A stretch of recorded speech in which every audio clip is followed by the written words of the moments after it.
ഇന്ന് നമ്മളൊരു യാത്ര പോവുകയാണ് കേട്ടോ. എങ്ങോട്ടാണെന്നല്ലേ? 3 സംസ്ഥാനങ്ങളുടെ സംഗമഭൂമിയായ ഒരു ജില്ലയിലേക്ക്.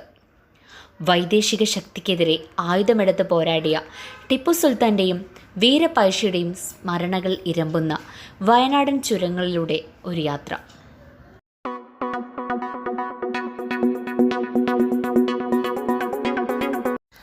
അപ്പോൾ ഇന്നത്തെ യാത്രയ്ക്ക് ഒരുപാട് പ്രത്യേകതകളുണ്ട്. ഒന്നാമതായിട്ട് പറയുകയാണെങ്കിൽ ഇന്നത്തെ വീഡിയോയിൽ മുബഷിറയുടെ കൂടെ ഫാറൂഖ് കൂടെ വീഡിയോ ചെയ്യാനുണ്ട്. ഇക്ക നാട്ടിലെത്തിയിട്ടുണ്ട്.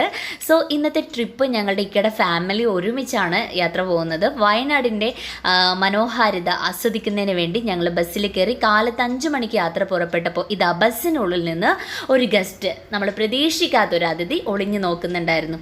അത് വലിയ ശല്യമായി തീരുമോ എന്ന് പേടിച്ച് വഴിയിൽ അതിനെ ഞങ്ങൾക്ക് ഉപേക്ഷിക്കേണ്ടി വന്നു. അങ്ങനെ ഒരു പരിചയമില്ലാത്ത നാട്ടിൽ ആ പാവത്തിനെ ഇറക്കി വിട്ട് വീണ്ടും ഞങ്ങൾ യാത്ര തുടർന്നു. സമയം 8:30. ഇനിയും വെയിറ്റ് ചെയ്താൽ ശരിയാവില്ല. നല്ല ചൂടോടെയുള്ള ചിക്കൻ കറിയും ചപ്പാത്തി നമ്മളെ കാത്തിരിക്കുന്നുണ്ട്. അങ്ങനെ ആ വഴിയോരത്തന്നെ ഇരുന്ന് എല്ലാവരും നിരനിരയായിട്ട് ഇരുന്ന് അങ്ങ് അടിപൊളിയായിട്ട് ഫുഡ് അങ്ങ് കഴിച്ചു. 916ൻ്റെ ക്വാളിറ്റിയിൽ വഴിയോരത്ത് നിറഞ്ഞു നിൽക്കുന്ന പച്ചപ്പ് ആസ്വദിച്ചുകൊണ്ട് വീണ്ടും ഞങ്ങളുടെ യാത്ര തുടർന്നു. പോകുന്ന വഴിയിൽ ഏറ്റവും കൂടുതലായിട്ട് എന്നെ ആകർഷിച്ചത് ഇരുവശങ്ങളിലുള്ള ഒരുപാട് മനോഹരമായ ചെടികളാണ്. നല്ല വില കൊടുത്ത് വാങ്ങുന്ന ചെടികൾ ഒരുപാട് ഈ സൈഡുകളിലൊക്കെ ഉണ്ടായിരുന്നു. മഞ്ഞ് മൂടിക്കിടക്കുന്ന വയനാടിൻ്റെ ചുരങ്ങളിലൂടെയുള്ള യാത്ര അതിമനോഹരമായിരുന്നു. മനസ്സിന് വളരെ കുളിർമയേകുന്ന കാഴ്ചകളാണ് ഇവിടെ നിന്ന് അങ്ങോട്ട് നമ്മളെ വരവേറ്റത്. ഈ ചാനൽ നിങ്ങൾ സബ്സ്ക്രൈബ് ചെയ്യാതെയാണ് വീഡിയോ കാണുന്നതെങ്കിൽ ചാനലൊന്ന് സബ്സ്ക്രൈബ് ചെയ്യൂ. ഈ വീഡിയോ നിങ്ങൾക്ക് ഇഷ്ടമായാൽ തീർച്ചയായിട്ടും ലൈക്ക് ചെയ്യാനും മറക്കരുത്. അപ്പോൾ ഇപ്പോൾ നമ്മളുള്ളത് തുഷാരഗിരി വാട്ടർഫാളാണ്. ശരിക്കും ഇതുപോലുള്ള സ്ഥലങ്ങളാണ് ഏറ്റവും ഭംഗിയായിട്ടുള്ളത്. അങ്ങനെ നമ്മുടെ ഫസ്റ്റ് ഡെസ്റ്റിനേഷൻ ആയിട്ടുള്ള തുഷാരഗിരിയിലാണ് നമ്മൾ ആദ്യം എത്തിയത്. ഈ ഒരു തുഷാരഗിരി വാട്ടർഫാളിൽ നമുക്ക് 4 വെള്ളച്ചാട്ടങ്ങൾ കാണാനുണ്ട്. 1 കിലോമീറ്ററിനുള്ളിലായിട്ട് 4 വാട്ടർഫാൾസ് ഉണ്ട്. പക്ഷെ ഞങ്ങൾ അത്ര ദൂരമൊന്നും നടന്നു പോയില്ല. കുട്ടികളും പ്രായമായവരൊക്കെ ഉണ്ടായിരുന്നുകൊണ്ട് തന്നെ ഒരു വാട്ടർഫാൾ മാത്രം കവർ ചെയ്യുകയാണ് ചെയ്തത്. ിലേക്ക് പോകുന്ന വഴിയാണിത്. നല്ല തിരക്കുണ്ടായിരുന്നു, ഒരുപാട് ആളുകളുണ്ട് കേട്ടോ. പിന്നെ ഇതാ നമ്മൾ ഫസ്റ്റിൽ അവിടെ എത്തുമ്പോൾ തന്നെ നമുക്ക് ചെറിയൊരു വാട്ടർഫാൾ നമ്മളെ വരവേൽക്കുന്നുണ്ട്. ഈ കാണുന്നതാണ് ഈരാറ്റുമുക്ക് വാട്ടർഫാൾ. അപ്പോൾ ഇവിടെയാണ് നമ്മൾ വിസിറ്റ് ചെയ്തത് കേട്ടോ. നല്ല രസമായിരുന്നു ഇവിടെ കേട്ടോ. കുട്ടികൾക്കും ഒക്കെ നല്ല രീതിയിൽ എൻജോയ് ചെയ്യാൻ പറ്റുന്ന നല്ലൊരു വാട്ടർഫാൾ ആയിരുന്നു. ശരിക്കും നമുക്ക് ഇവിടെ കുറച്ച് വിട്ട് നിൽക്കുമ്പോൾ തന്നെ നന്നായിട്ട് വാട്ടറിൻ്റെ സ്പ്രെഡിങ് നന്നായിട്ട് വരുന്നുണ്ട്. നല്ല പവറിൽ ഒഴിക്കുന്ന വെള്ളച്ചാട്ടം കണ്ട് കുറേ സമയമൊക്കെ അവിടെ കളിച്ച് നിന്ന് ഞങ്ങൾ പിന്നീട് അവിടെ നിന്ന് അങ്ങോട്ട് തിരിച്ചു പോരുകയാണ് ചെയ്തത്.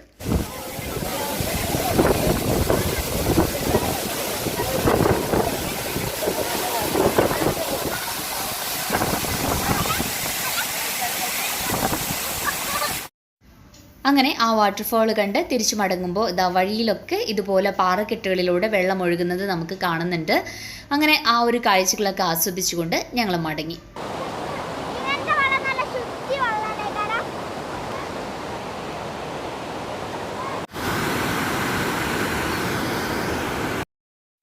അങ്ങനെ ബസ്സിൽ കയറി അടുത്ത പോയിന്റ് ലക്ഷ്യമാക്കിക്കൊണ്ട് വീണ്ടും ഞങ്ങളുടെ യാത്ര തുടർന്നു. വയനാട് ചുരം കയറുമ്പോൾ കാണുന്ന വ്യൂ പോയിന്റാണിത്. അപ്പോൾ ഈ ഒരു കാഴ്ചകൾ കാണുന്നതിന് വേണ്ടി വഴിയിൽ വാഹനങ്ങൾ നിരത്തി ഒരുപാട് ആളുകൾ അവിടെയൊക്കെ ഉണ്ടായിരുന്നു. അങ്ങനെ ഞങ്ങളുടെ രണ്ടാമത്തെ ഡെസ്റ്റിനേഷനിൽ ഞങ്ങൾ എത്തി, പൂക്കോട്ട് ലേക്കിലേക്ക്. Boating, children's park, aquarium, fish spa, magic mirror, ഇങ്ങനെ ഒരുപാട് ആക്ടിവിറ്റീസ് നമുക്ക് കാണാൻ പറ്റും. അങ്ങനെ കുട്ടികളൊക്കെ കുറച്ച് സമയമൊക്കെ അവിടെ പാർക്കിലൊക്കെ കളിച്ച് ആ സമയം ഞങ്ങൾ ഇവിടേക്ക് ഒന്ന് കണ്ടു നടന്നു.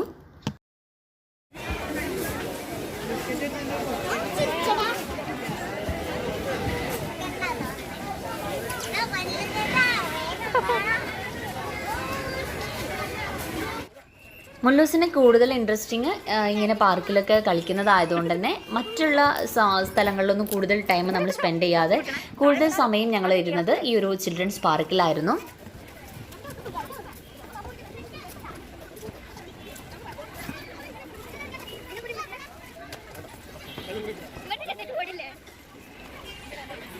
ഇതാണ് നമ്മുടെ പൂക്കോട്ട് ലേക്ക്. അപ്പോൾ ഈ ലേക്കിൽ നമുക്കിവിടെ ബോട്ടിംഗ് ഉണ്ട്. 2 പേർക്ക് 4 പേർക്ക് കയറുന്നത് 8 പേർക്ക് കയറുന്നൊക്കെ ബോട്ടിംഗ് ഇവിടെ ഉണ്ട്. പക്ഷെ നല്ല തിരക്കായിരുന്നു ഇവിടെ. അപ്പം ഞങ്ങൾ കുറച്ച് സമയമൊക്കെ വെയിറ്റ് ചെയ്തു. പക്ഷേ ടിക്കറ്റ് കിട്ടാൻ നല്ല പാടായതുകൊണ്ട് തന്നെ ഞങ്ങൾ അതിന് നിന്നില്ല.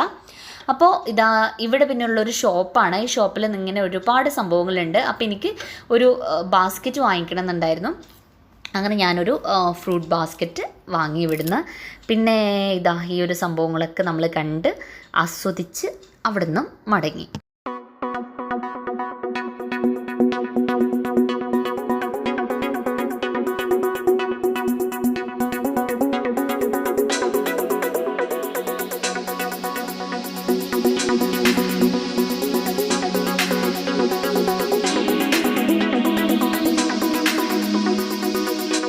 അങ്ങനെ അവിടുന്ന് പോരുന്ന വഴിയിൽ ബസ് തിരിച്ചു വരുന്നതിന് വേണ്ടി റോഡ് സൈഡിൽ വെയിറ്റ് ചെയ്തപ്പോഴാണ് ഈ ഒരു ഗുരുകുലം കണ്ടത്. നമ്മൾ കഥകളിലൊക്കെ കേട്ടിട്ടുള്ള ഒരു സംഭവമാണ് ഗുരുകുലം എന്നൊക്കെ പറയുന്നത്. പക്ഷേ ഞാൻ ആദ്യമായിട്ടാണ് ഇങ്ങനെ ഒരു സംഭവം കാണുന്നത്. ഒരുപാട് വർഷങ്ങൾക്ക് പഴക്കമുള്ള ശ്രീനാരായണ എന്ന് പറയുന്ന ഒരു ഗുരുകുലത്തിൻ്റെ ഏതാനും അവശിഷ്ടങ്ങൾ മാത്രമാണ് ഈ കാണുന്നത്. കുറച്ച് ദൂരെ അങ്ങായിട്ട് ചെറിയൊരു കുടിലും അവിടെ ഉണ്ട്. പക്ഷേ അത് നമുക്ക് വീഡിയോയിൽ അത്ര ലോങ്ങിൽ കിട്ടുന്നില്ല. ഇതാ പോരുന്ന വഴിയിൽ നമ്മുടെ ഇഷ്ടപ്പെട്ട ഒരുപാട് സാധനങ്ങൾ കാണുന്നുണ്ട്. ഒരുപാട് മണി പ്ലാന്റുകളും നല്ല ഫ്ലവറിങ് പ്ലാന്റ്സുകളൊക്കെ ഈ സൈഡിലൊക്കെ ആയിട്ടുണ്ടായിരുന്നു.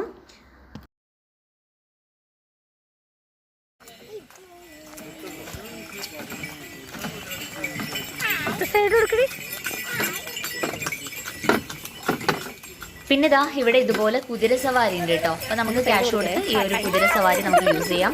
ഞങ്ങൾ ഒരുപാട് പേരുണ്ടായതുകൊണ്ട് തന്നെ ഞങ്ങൾ അതിനൊന്നും നിന്നില്ല. അപ്പോൾ ഇങ്ങനെ വെറുതെ അവിടെ നിൽക്കുന്ന സമയത്താണ് ഒരുപാട് കുരങ്ങന്മാരുണ്ട് ആ സൈക്കിളൊക്കെ. അപ്പോൾ എൻ്റെ ബാഗിലൊരു മിഠായി ഇരുന്നിരുന്നു. ആ മിഠായി അതിന് കൊടുത്തപ്പോൾ പാവം അത് കംപ്ലീറ്റ് കഴിച്ച് അതിൻ്റെ കവറ് വരെ ക്ലീൻ ആക്കിയിട്ടാണ് അത് കളഞ്ഞത്. അങ്ങനെ അത് മുഴുവൻ ആസ്വദിച്ച് കഴിച്ച് മൂപ്പര് മടങ്ങിപ്പോയി. അങ്ങനെ ഞങ്ങൾ വീണ്ടും യാത്ര തുടർന്നു. സമയം 2 മണിയായി. വഴിയിലിറങ്ങി ഭക്ഷണം കഴിക്കാമെന്ന് വിചാരിച്ചു. ചിക്കൻ ബിരിയാണി അച്ചാറും ഒക്കെ ഉണ്ടായിരുന്നു. അപ്പോൾ ഇതാ ഈ ഒരു ഫുഡൊക്കെ നമ്മുടെ പാക്കേജിൽ ഉൾപ്പെട്ടതായിരുന്നു. അങ്ങനെ നല്ല ചിക്കൻ ബിരിയാണിയൊക്കെ കഴിച്ച് വണ്ടിയിൽ കയറി തിരിച്ചു പോരുന്ന വഴിയിൽ ഇതാ റോഡ് സൈഡിൽ നല്ലൊരു മെലസ്റ്റോമ പ്ലാന്റിനെ പിടിച്ചു നിൽക്കുന്ന ഒരു മെടുക്കിക്കുട്ടി.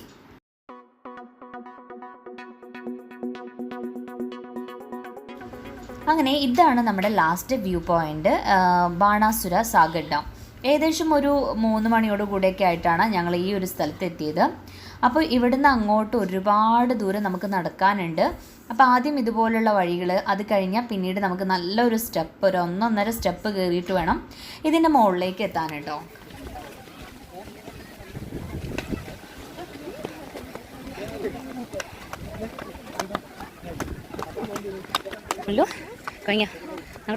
അങ്ങനെ നമ്മൾ ബാണാസുര സാഗർ ഡാമിൻ്റെ മുകളിലെത്തി. നല്ല കൂളായ ഒരു അറ്റ്മോസ്ഫിയറിൽ നല്ല ചൂടുള്ള കോഫിയും അതുപോലെ നൂഡിൽസും ഷവർമയൊക്കെ കഴിച്ച് കുറച്ച് വിശ്രമിച്ചതിന് ശേഷം ക്ഷീണമൊക്കെ മാറ്റിയിട്ടാണ് പിന്നീട് അവിടുന്ന് അങ്ങോട്ട് ഞങ്ങൾ അവിടുത്തെ വ്യൂ ഒക്കെ ആസ്വദിക്കാൻ തുടങ്ങിയത്.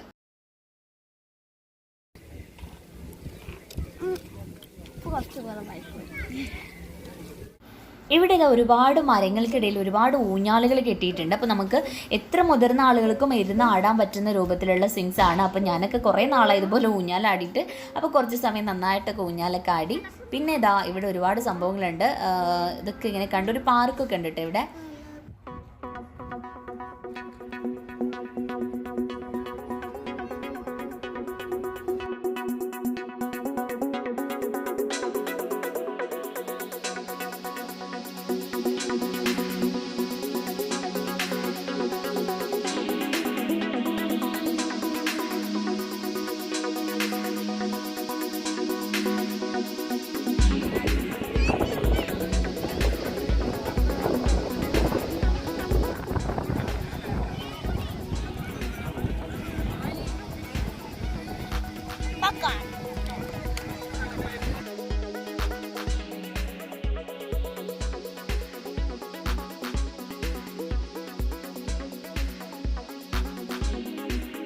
അപ്പോൾ ഇവിടെ ഞങ്ങൾ ഒരുപാട് സമയം സ്പെൻഡ് ചെയ്തു കേട്ടോ. ഏകദേശം ഇപ്പോൾ 5:30 നമുക്കൊരു 6 മണിയോട് കൂടെ ഇവിടെ നിന്ന് ഇറങ്ങണം.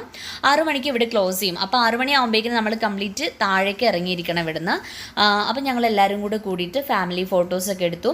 പിന്നെ കുറേ സമയം ഞങ്ങൾ ഏറ്റവും കൂടുതൽ ഇവിടെയാണ് ടൈം സ്പെൻഡ് ചെയ്തത്. അപ്പോൾ നല്ലൊരു സുഖമുള്ളൊരു അറ്റ്മോസ്ഫിയറാണ് ഇവിടെ കേട്ടോ.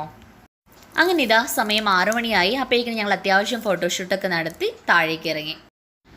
ബാണാസുര സാഗർ ഡാമിൻ്റെ താഴ്വശത്ത് ടൂറിസ്റ്റുകൾക്ക് വേണ്ടി സജ്ജീകരിച്ചിട്ടുള്ള കടകളിലൊക്കെ കയറി കറങ്ങി നടന്ന് സമയം 7 മണിയായി. ഞങ്ങൾ വണ്ടിയിൽ കയറി അവിടുന്ന് യാത്ര തിരിച്ചു.